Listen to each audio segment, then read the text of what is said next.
Well, hello and welcome to the Movie Paradise. I am your host, Nathanael Molnár, and this is Movie Night Tonight. How this works is every week we watch a new film and we talk about it in depth with full spoilers, with each month having a new theme. This is actually the first episode of Season 2, and we are now in January, and January's month, or theme rather, is music movies. And the movie we're talking about tonight is Almost Famous. Once again, I'm your host, Nathanael Molnár. I'm joined by Rob Giachinta. Thanks for being here. 3 in a row. 3 in a row. So we're talking Almost Famous tonight. I don't want to spoil our conversation, but I want to say this is a great film. But I want to get your take first, Rob. What are your first impressions, and roughly how many times have you seen Almost Famous? This was awesome! There's a quote from a previous show. Christmas Story. You can check that one out on the site. A little Christmas pass. Yeah. I mean, if you want to watch it. I've probably seen this around... This probably was like my fourth time watching this. I recently had just bought it on Blu-ray this Black Friday, so now I usually would just catch it on TV. But I bought it in preparation for watching it tonight. Mm-hmm. And I have to say that this is definitely one of my favorite movies of all time. This is definitely, I'd say, one of the best movies I've ever seen pertain to like a rock band or and even just a coming of age movie. I think this is one of the top ones, and I think this is Cameron Crowe's best work as a filmmaker and a writer, and it won original screenplay, very deservedly so. And you have great performances throughout the movie and tons of people we didn't even know, lots of connections, that were in the movie, and I just it's a movie that has deep themes. And I would say this movie isn't primarily about the actual music that the band members are playing, but it's more of the structure of the band and how they coexist and how they get along. Yeah. And it shows perspective on journalism of writing too, and how like they don't want him to write the band in a certain way. They want him to gloss over certain things. Yeah. Kind of like a lot of bands, like say Queen with that movie Bohemian Rhapsody, how they wanted them to gloss over things, and any subject of journalism ever. And I found that very interesting to see how that was what is the main character's name again? Will? Yes, William. How he navigates through that, and how he essentially ends up at the end gets to write what he saw, and I like that line that says, "If they're really your friends, you'll write the truth." Yeah, which Philip Seymour Hoffman says.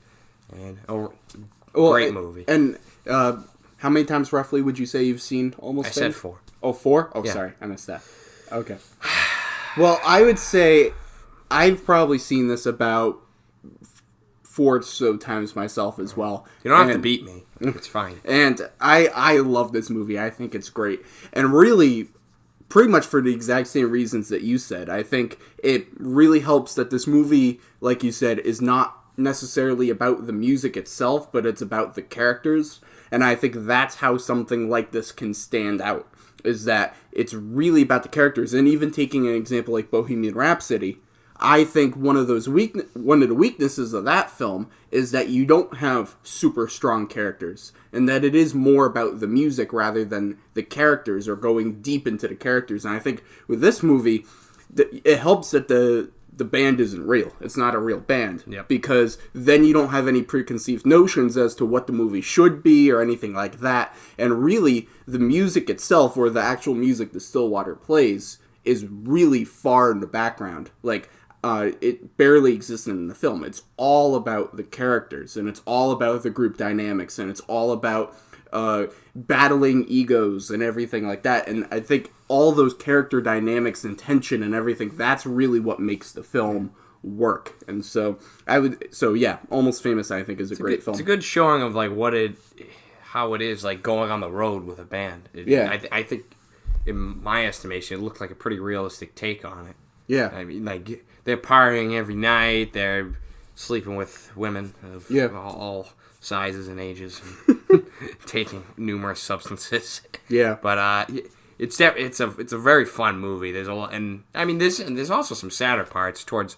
Like, I always get pretty emotional towards when we see Penny. Well, lady, Penny Lane, whatever. And if I did not mention in the beginning, this is a full spoiler discussion. So we're talking all things spoilers for Almost Famous. So if you've not seen the film, go and watch it and then come back to this discussion because we're giving out all the spoilers. So sorry, continue ahead. No, the scene where he was the only man that was there to rescue her and save her life. And that line that, I forget the actress's name, she says, like, I told her never to let any boys fall in love with her. Mm-hmm. And thank God one did because he ended up saving her. That was another powerful line that I liked. Yeah.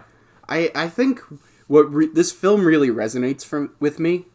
And I think it's because even though it's about music, I think it's ultimately a film about passion and being passionate about the things that you like. And in this case, it's about music. Mm-hmm. Being passionate about music, writing about music, just having sheer love for music. And I think I can watch this film, and for me personally, I can relate that to my passion for film. And I think for a movie like this, it's really just about the passion that people feel towards an art form, towards a medium, and they keep talking about that when talking about the groupies or the Band-Aids. Band-Aids. It's all about... They're retired from... Yeah. It's not about, like, when you look at, groupies in this film is a dirty word because it's all about sex, but in reality with the Band-Aids, it's really just about a pure love for the music. Even though they do fucking just sleep with everybody. Yeah. Well, whatever. Yeah. They were good girls. They're quote unquote retired. But really it was a passion for the music. And then when you look at Will and he's going out and even though he's 15 years old, he's a journalist. Yeah. And he loves this music, and this music is coming to define who he is. And I want to get into the coming of age elements of the film in a little bit. But he's really starting to come into his own as a human being and really seeing how this music defines him and his sheer love for this music and how that passion is tested once he actually meets the people. You have the famous saying, "Don't meet your heroes." Yep. And we kind of see that play out in this film. And so really, summing up my point, I think this film is ultimately about passion. And I think I can look at this film, and even though it's about music, and I do like all this kind of music, like this is my kind of music that I like. But even though it's about music, the passion elements and the themes of passion transcend that medium, and I can relate to it in terms of film. I didn't know you liked movies. I have several podcasts, several YouTube shows, run several accounts. Look it up sometime. All right. Movie, type in anything movie. Anything movie related, I'll be honest. I agree. It is he clearly, this is Cameron Crowe writing about himself from his early age. Yeah, this is semi-autobiographical. And you can tell how he loved to write, and it transcended into him writing screenplays for movies. And I think he's a pretty good writer. I mean, he's won Academy Awards. Yeah. I'd like to know, like, how much, like what, I mean, I'm sure I could read up on it, but, like, what actual bands he wrote with and stuff. I feel like that'd be interesting to learn. Yeah. I wonder if he was actually 15 when he... Yeah, I personally, I don't know any. Usually I try to do some research before we do the show, but we're doing the show right after seeing the movie, so I haven't had time. But I am curious to know how much of this actually happened with Cameron Crowe and how much of it was kind of exaggerated or made up. I'd be curious to look that up. Because watching it, there's nothing like in this movie that I was like, oh, that's just for a movie. Everything seemed totally plausible, and that's what I love about it. Yeah, it feels authentic. Like, they're not doing drugs like all the time. Like, you know what I mean? Like, it's only some of the time. No, like there's not like crazy montage. Like, I know this movie is rated R, but like it could have easily been rated PG-13. I think if you just take out some of the swearing and in the same vein, they could have easily pushed it even more.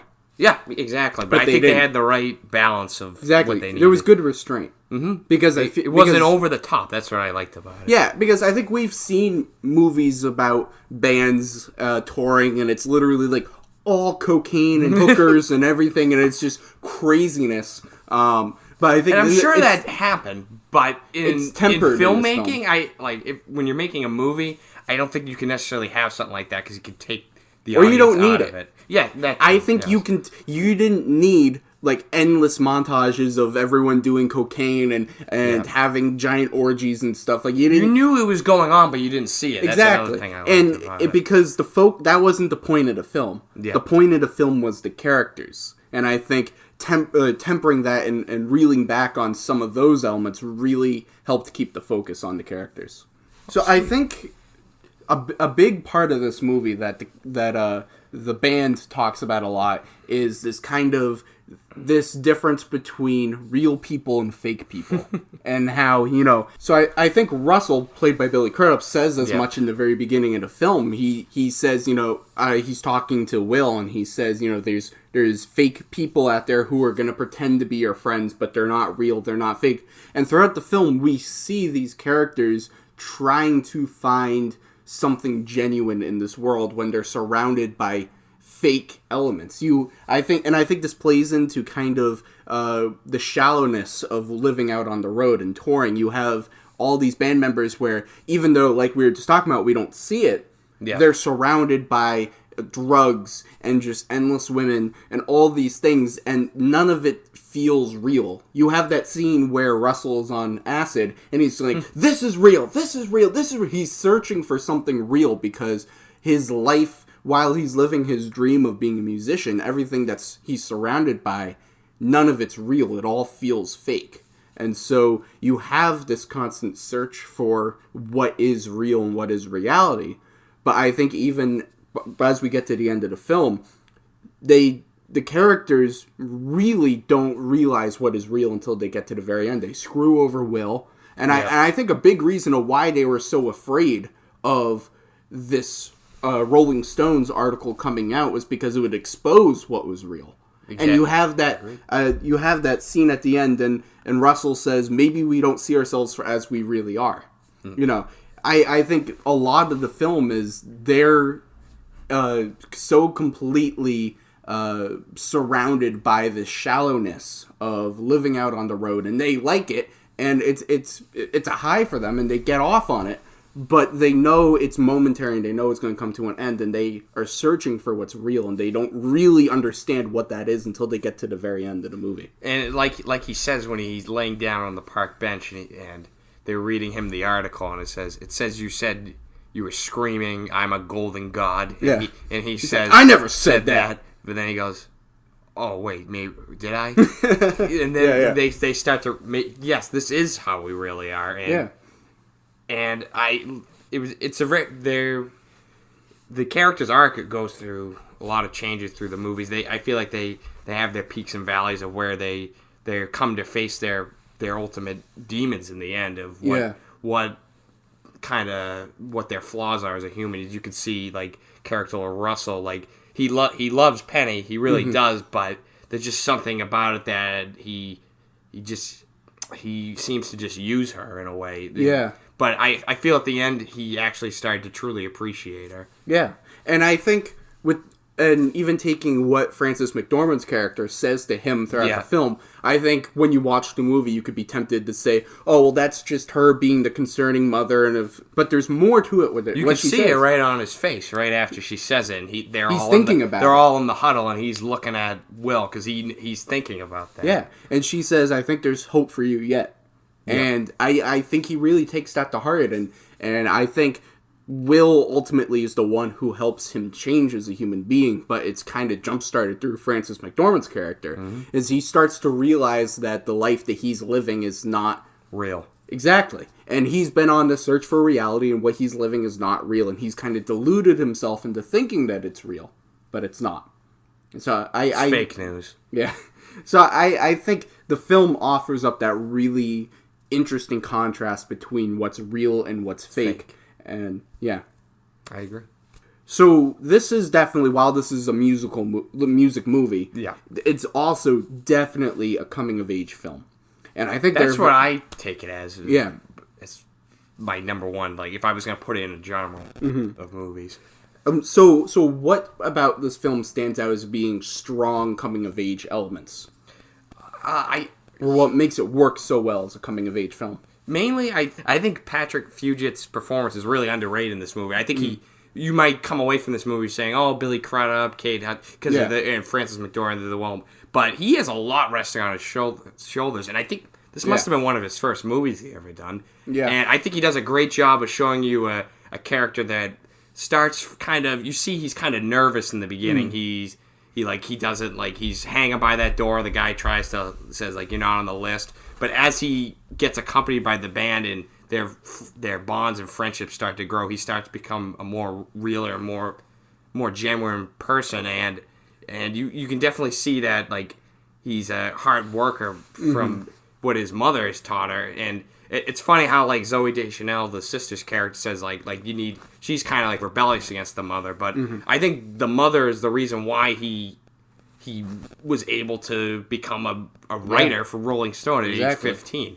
He wouldn't have been in that spot if it wasn't for her pushing and stuff like that. And even the fact that she withheld his age for so long. Yep. And she says at the very beginning of the movie, take those 2 years and do what you want. And look at him. Now he's touring with the band, writing for the Rolling Stones at age 15. I think he learns to, at the end, like... He learns that he loves his mother though, and that he wants to go back home. Because you can see like when he goes home and he lays in his bed, and I think the Frances McDormand character is so important to the story, because at the end you kind of see how she just kind of, how in the beginning she was so like you have to stay here, like blah blah blah, and then eventually she lets him free because she knows she did a good job raising him. Yeah, and I think I do agree. The whole part with Frances McDormand, that's crucial to the film, and especially to Will's character, because I think at the beginning it's kind of just almost played for laughs, like, oh, she's the controlling mother. No rock and roll in my house, like those people are using pot. No rock and roll in my house. But you kind of see how Will's upbringing and the way she taught him to look at the world and everything, how that sets him apart from everyone else. It made him a better person. Exactly. And what's the one thing everyone keeps saying throughout the film? Whenever they talk to her on the phone, they keep saying he's such a nice kid. He respects women. He respects people. You did a good job raising him. You don't have to be worried about him. And I think while we can look at this film and maybe go, oh, she's being a little ridiculous with these things, the way she raised him, that was crucial in making him who he is. And I think this is one of the most important parts of the film, is that you have, and for Will and his character growth, he is kind of, as he first gets out of the house and he's touring with this band, he is caught in this sort of like, he's caught in this place where he's coming from a background where, not in the political sense, but his mother is more conservative in the way that she raised him, and now he's going off into this world where, sex and drugs and all these things are rock everywhere. Exactly, and all these things are open to him and all these possibilities. And I think, just for people in general, when you are a person who grew up in a certain way and then you go out into the world and you experience the world for what it is, you grow as a human being, and you come to find out who you are. If you grow up in your hometown and then you say go off to college or something, you come to find out who you are when you experience new people and new situations and new places. And I think we see that happen with Will. That he was raised one way, and now that he has experienced the world for what it is and experiencing new people, he comes to figure out who he is. And I think we see, if you think of it as kind of like a barometer, he starts out kind of very cautious and more conservative and falling into what he was raised as, and then he kind of starts leaning more into getting into this life that they have, and then he kind of finds the middle ground of this is who he is. He knows the balance of being able to play into this life that he's experiencing, but also retaining his roots from which he grew up from. And another thing that makes me like his character a lot is because I've experienced and seen a lot of children that have grown up in strict, really, like, no sugar, no whatever, households. And when they're finally given their freedom, like he is when he goes on tour, they kind of go crazy. Yeah. But you could see that he's generally nice and has like a kind soul, because he doesn't like he doesn't go nuts. These women are like pretty much like passed out. Like, he could do really whatever. He could be doing all the drugs, all the women he wants, and he stays to his roots, and he knows... There is no way for his mom to know that he's doing drugs. Yeah. She says, don't do drugs, don't do drugs. There's no way for her to know if he is, but he still chooses not to. Because he loves his mother, and he chooses... He's a respectful young man. And he says, she gave me the permission to leave to go on this trip. I will not disobey her trust. And I think we see shades of that with Zooey Deschanel. And her character is that in the very beginning, she's constantly at war with the mother, and then she leaves, and she leaves with a guy. And then once we meet up with her later, guy's nowhere to be found. Yeah. And presumably, all these things that she had planned for her life didn't go the way she was expecting. And I think... and when she re-enters the story at the end and she's come back to the house and kind of made up with her mom, I think she kind of realizes that in a lot of cases, Frances McDormand was right. And to push her like this and to have these restrictions and to have these restraints, because once you actually do give in to all of these temptations that are out there, you realize it's not what it's cracked up to be. I think everyone has their own individual path of realizing that all these things that we, as we continue to grow older and older, believe are the things that we should desire and that we should have in society and in our lives aren't what they're cracked up to be. And finding out what we think is real is fake. And finding out what we think is fake is real. And that whole theme that plays throughout the film, Zooey Deschanel figures that out later in life than Will does. Exactly. And I think once she re-enters the story, she kind of realizes, oh, Will had this figured out earlier than I did. And I think there is some regret there. Because he bought into what his mother was saying while she didn't. And I don't think this film is necessarily like a, always listen to your mother kind of like, oh, here's the message, always listen to your mother. But I think in terms of these characters, there are definitely elements of it you can take away. I think it's saying that your parents are always out for your best interest. Even if it seems like they're out to get you, they always want what's best for you. Well, hopefully, if you've got good parents. If you've got good parents. In most good family structures. Yeah. I think it speaks to just teenage rebellion in general. Yes. Because obviously what accompanies this kind of music is this idea of rebelling against traditions and conventions and what parents think. And I think this movie kind of speaks to the middle ground between that you can enjoy this music and you can enjoy rebellion, and there are things you should rebel against. But also, don't completely throw away everything that you were raised with. Don't throw away all the tradition. Don't throw away all the convention, because some of that is actually important, and some of that is integral into growing up and becoming who you are as a person. I think that what the hell is Billy Russell was his name? Russell. I think he realizes that he wishes he had more of a life like Will had than what exactly. We don't really know what is. And it's so cool to see that switch, because in the very beginning it's all Will, like, wow, these people have it all, wishing he could be like them. And at the end of it, it's Russell wishing he could be like Will. And his sister wishing he could. Yeah, it's to see that gradual change over the course of the film. I think it's those elements of the movie that really help this stand out, because it's not just a movie glorifying like music and sex and drugs and rock and roll and going out and doing all these crazy things on the road and how many people can you sleep with and all this stuff. It's not about that. It's about so much more than that, and kind of growing and realizing who you are as a person. And I definitely think those are such very strong elements of how this movie is a coming-of-age movie. But this is our month. This isn't our month of coming-of-age films. It's our month of music movies. So I would pose a question to you, Rob, in the similar vein. What is it about this movie that makes it a clear music movie, and how do we define music movies? I don't know if I would define this as a pure music movie. I mean, we literally only hear them play like one or two songs. Not even all the band members are really given any lines. Mm-hmm. Like that would be one of my faults of the movie, is like we only get to learn the dynamic between the Russell and Jason Lee's character. The other two band members, you barely like even hear anything from them. They might as well not even be there. Mm-hmm. That's something that I wish they could have given those characters more input and more perspective in the situation. Because I think this movie could have just been really about like again, like it was just passion. It could be passion for anything, music, movies, book, whatever you want. I think it's more of a coming of age story, and it's more a movie just about having passion, like you said.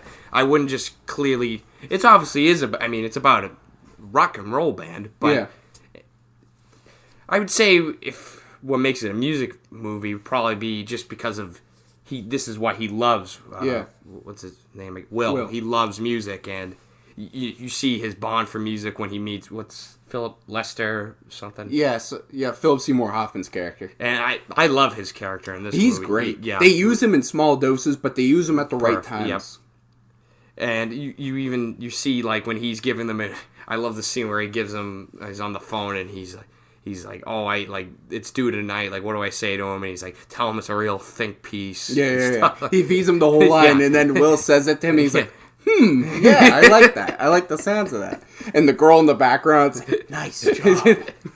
Or something like that. I love it when they pick up the phone, and it's the girl that was after the whole deflowering situation. and he's like, I didn't pay you, like, we're not paying you to, like, sleep around with the party. And, like, he's like a 15-year-old guy. I love how every time he answers the phone, it's always, yes. What would you say about this? Well, I would say, when looking at defining music movies, I think we would use the same guidelines that we would use when we just did our month of holiday/Christmas movies. If you take music out of this movie, is it still a movie? Is music fundamentally part of the DNA of this film? And I think it absolutely is, yes. I think this is a music movie because if you take away music from this movie, you have your themes of passion, and the passion in this case is about music, but music is still woven into the DNA and the fabric of the film. I think this is a music movie, and while I think it does have strong elements of coming of age and it fits into a few other genres, it is still ultimately a music movie. Yeah, I would say it's more just a coming of age story, but it also is a music video. I just would say it's more of the character arc and his coming of age story than it is clearly just about music. I don't think I would necessarily define a music movie as we have to watch all the concerts and see what they're like in their green room and all that. I think as long as music is an important part of this film, and it's, like I said, it's woven into the fabric of the film. I would just say if you were like a consumer and you were looking for a movie, I would say this is not necessarily the movie you would want to watch if you're looking for like a music. This isn't like a Star is Born kind of movie. Like I kind of wish like we could have heard more like original songs by the band. Yeah. I wish that could have been possible. But. Well, and then also think of it this way: if you add more of that, the movie's already 2 hours and 40 minutes. If you add more of that, then you have to take something else away. So what do you cut out? I don't know. This was a long. Yeah. I didn't even realize how long this was. Well, I think this might have been an extended edition. Really? Because it's called the Blu-ray says it's the bootleg edition or something. The bootleg cut, director's cut. So I think it might be an extended version. Ooh, I think I saw that. There were a few scenes in here that I didn't remember before. Which ones? Well, a few things here and there. But I didn't really I don't know. Yeah. I can't remember like when I watched it before. I probably watched it on TV, so it was obviously cut down. So. Yeah. But I think music movies can take a bunch of different shapes and forms. I don't think it's necessarily regulated to just concerts and songs and original songs and performances. I think this is one of those cases where it's not about the performances of the bands, but it is still deeply about music and love for music. More of the relationship of a band. Yeah. It follows. Well, I think part of it follows the band and their ups and downs and their conflicts and their egos and all that. But also, it's part of it is what we've been talking about with Will and just his personal passion for movies. I'm forcing my own thing onto it. His personal passion for music and how all this music has come to define him. And like we mentioned before, never meet your heroes. Mm-hmm. And how I think all these themes, they are larger themes, but they are all stem from the core of this film, which is music-based. And I think we could say the same for going back to our last discussion with The Christmas Story. Our whole conversation or discussion, we're talking about how there are these larger, universal human themes that transcend the film, but it all comes back to Christmas. You know, the themes themselves are larger than just that Christmas holiday element of the film, but it all goes back to that. And I think you could make the same case for Almost Famous. So it's about the larger human experience, but it all goes back to the music. I can agree with that. Would you say that there are any elements of this film that don't necessarily work for you? No, again, this is one of my favorite movies of all. I wouldn't see. I do think it is too long, but I can't. I'm trying to think of stuff you could. What about like that scene where like her boyfriend like walks in and like Zooey Deschanel's boyfriend walks in through his window and like that was kind of weird. Like that scene you could take out. Like there's scenes here and there you could take out. I think you could say that with a lot of movies. But like especially something that's like 2 hours and 45 minutes long. Yeah. Like it's a lot to ask someone to sit there and watch that long. Like not everybody's gonna be like us and be like swept up and everything. There's gonna be people that could watch this and be like, yeah, this is kind of slow, like, and this is too long. I'm not gonna finish this. And I'd say that's probably my only really big fault with the movie. All the performances are fantastic. I love Kate Hudson in this film. This is the only movie I truly like could say like she's a great actress in this movie. Yeah, everything else I've seen her in is just. I just love her character. Like I think part of the movie structured that we, the audience, are supposed to fall in love with her character, and I think that absolutely happens. I think even these themes that we've been talking about the real versus the fake and the coming of age, all of these things play into her character, but they're not necessarily the forefront of the movie. I think in the same way that Will is going through his character growth and character development, finding who he is, she's going through the same exact thing, except we don't see it so much on screen. It's all more internal, and it's little moments like her on the plane. Yeah. Like what? Looking at Will and when she finds out that Russell sold her to the other band, and has that where she starts crying and then cracks a joke and tries smiling but is still crying, and she has these smaller moments that we can see that she's growing and figuring out more of who she is, but it's not as pronounced as, say, Will as the main character. I'd like to. Do you think where did she go at the end, do you think? Just like I don't know. Her mom's house or something? Morocco?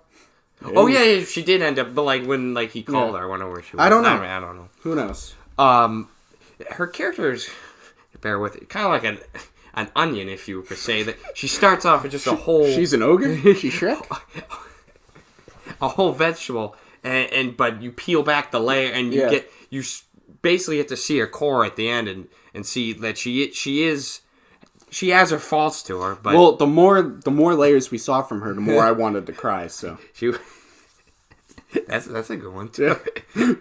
You see at the end, like when on that plane, like this is truly the only man who has ever truly loved me, and then I feel like she finally appreciates him for who he was, like, and he saved her life too. And he was the most real man, at least from what we saw in this film, that she was ever with. I mean, the only person that was truly honest with her, I feel exactly. And like when we first meet her in the movie, she says, "Oh, I'm retired. I'm not part of this." And the whole running joke of the film is, "Oh, of course she's quote unquote retired. She's not really retired. Will she ever actually retire?" And then I think Will helps her grow and grow up and kind of realize that I think she's kind of, in the same way that a lot of the band members have, she's kind of thrown herself into this life, deluding herself into thinking that this is real. Will even mentions at some point, he says, "You keep talking about this real world. Yeah. You know, when will we actually get to that real world that you keep talking about?" Morocco. She's stuck in this. Yeah. She's kind of stuck, in her own personal growth. She's kind of stuck in this place of she thinks what she's living and doing is real, but it's not real in the same vein as the band members. And Will helps her, and as Will helps with a lot of the other people, Will helps her get out of that. Yeah. And at the end, I think she finally gets to that real place when she goes to Morocco. I think she truly is retired. Hopefully. Yeah. One thing I noticed when we were watching this film is that it can almost kind of be forgotten that there is a love triangle in this film, but it doesn't feel like a cliched love triangle. You have Will and Russell and Penny, but it never feels like the a love triangle like you see in movies. It feels real. It feels like a genuine, just kind of like, oh, two people happen to like the same woman, and it feels One's natural. a lot younger. Yeah. Yeah. Well, and it's not even like made like overtly apparent until the very end when Russell is in Will's bedroom and says, "Oh, I guess we both love the same woman, but she wanted us to be together." I thought that was interesting because I was sitting there watching. I was like, "Oh yeah, that was kind of a love triangle." Because when you see love triangles in film, you expect something so much. I wouldn't different. say like. Because like in this love triangle, I wouldn't say the two guys like hate each other for loving the same woman. I think they kind of learned to have their own separate paths in finding. They love their her love for different reasons. Yeah, yeah, exactly. And I think that's what helps make it work. If this movie was bogged down by Russell and Will can never get along because they both love the same woman. It's this cliched thing. This movie doesn't work, but it's because it feels real and genuine. Going back to what we were saying at the very beginning of this discussion, I think this movie feels real. It feels natural. It feels organic. Not a lot of elements in this movie feel forced at all. And I think it's because the characters feel real. They feel like these are people you could actually meet in real life. Yeah. They don't feel like they're characters written on a page. They don't feel like they're being performed by actors. They feel like genuine human beings. And I think it's that genuineness that kind of radiates from this film that helps us get into it as much as we do. I have to give them props, too, for this movie was obviously made in the 2000s, and it takes place 2000. 2000. And it takes place in 1973, and not for an instant do you think you're in another decade. It looks very consistent with the time period. Yeah, and the costumes too. Completely agree. The one Jimmy Fallon's character is a little, after watching this, is a little over the top. But when I was watching it this time, I thought he actually was okay. All right. I didn't think his performance was necessarily that bad. Just his whole makeup and how he. I think he looked like the 70s. Yeah. I think a lot Mark of people. Maron looked pretty ridiculous. That was cool to see him. Like we said, there were a ton of just cameos and appearances in this movie, and not even necessarily like cameos because a lot of these people went on to do things, and it weren't necessarily big names at the very beginning. Dwight Schrute, Nick Swartz, and Jay Baruchel were all in this. Yeah, lots of people that just pop up and then, oh shit, Sonestreet suddenly they're big names like 19 years down the line. Yeah, that's crazy. It is.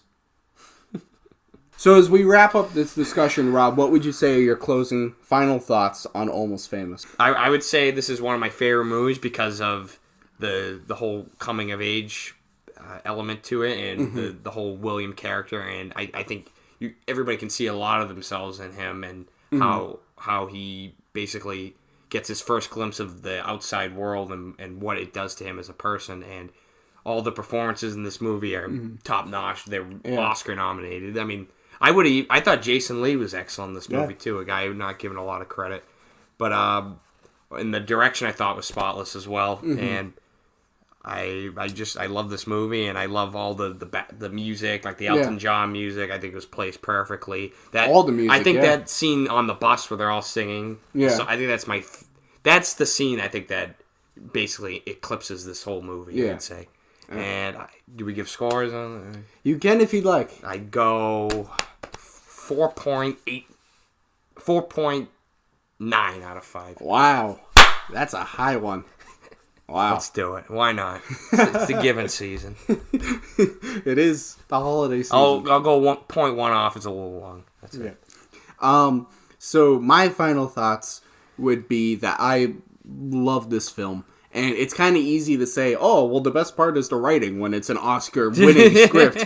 But I would say it's such a well-written movie. Yep. And I think it's because all of these characters, like I was just saying before, they all feel real. They all feel genuine. And I think because they're writing, they all have these natural character arcs. And they're all fleshed out and have development to them and growth. Like we've been talking about for this past discussion, we've been talking about Will's character development, Penny's character development, Russell's character development. All these characters start at one place, end in another, and this film Even is about Frances McDormand too. exactly and Zooey Deschanel. This movie is about characters growing and finding themselves and figuring out who they are, and how one person like Will can impact everyone else, and how Penny can impact everyone else, and how Russell can impact everyone else, and just seeing it's about characters growing.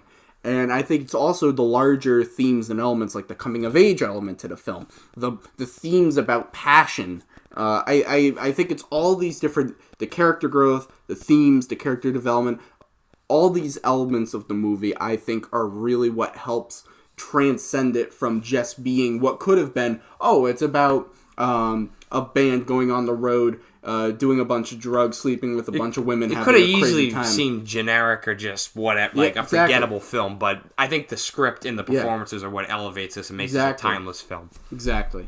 And if I had to give it a rating, I'd give it 4.5 out of 5. Oh, nice one. Yeah, that's a high rating for me. Proud of you, though. Yeah. So that has been our discussion of Almost Famous.